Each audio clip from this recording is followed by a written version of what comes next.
లోపల మేము క్లెయిమ్ చేయించుకున్నామండి. వాళ్ళు రెండు ఆప్షన్స్ ఇచ్చారు.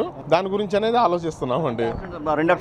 వన్ టైం సెటిల్మెంట్ ఒకటి చెప్పారండి. రెండేదేమో వన్ టైం సెటిల్మెంట్ మీకు అమౌంట్ సరిపోదు అనుకుంటే బండి తీసుకెళ్లి కంపెనీలో పెట్టండి, ఎస్టిమేషన్ వేస్తే అంత అనేది మాకు చెప్తే మా సర్వేర్ పంపించి చూసి అప్పుడు మీకు రిపేర్ చేపించి అమౌంట్ మొత్తం వేస్తాం అని అన్నారండి. దానికోసం వన్ టైం సెటిల్మెంట్ పెట్టుకుందామా లేకపోతే సర్వేర్ మళ్ళీ కంపెనీలో పెడదామని ఆలోచిస్తున్నాం. అది సేవలు ఎలా ఉన్నాయి? లోపలంతా బాగానే ఉందండి. రిసీవ్ చేసుకుంటున్నారు బాగానే, అందరు బాగానే రెస్పాండ్ అవుతున్నారండి. అది ఎప్పుడు లేనంత ఇంత పెద్ద మొత్తం ఒకే చోట, అంటే గతంలో చూసుకున్నట్టే అటు ఇటు ఒకే చోట పెట్టడం చాలా మంచిదండి. ఎందుకంటే అన్ని ఇన్సూరెన్స్ కంపెనీలు ఒకే చోట ఉన్నాయి. ఇప్పుడు మేము ఎత్తుకొని ఎక్కడెక్కడ ఉంటాయో అది ఒక ఆఫీస్ ఎక్కడెక్కడ ఉంటాయి కదా, అక్కడికి వెళ్లకుండా మొత్తం అన్ని ఇన్సూరెన్స్ కంపెనీలు ఇక్కడే ఉన్నాయి కాబట్టి ఇప్పుడు మాది ఓరియంటీ ఇన్సూరెన్స్ ఒక క్యాబిన్ ఉంది, అక్కడికి వెళ్ళిపోతాం డైరెక్ట్ గా. ఇప్పుడు మాకు చూడండి ఒక నిమిషంలో అయిపోయింది పని.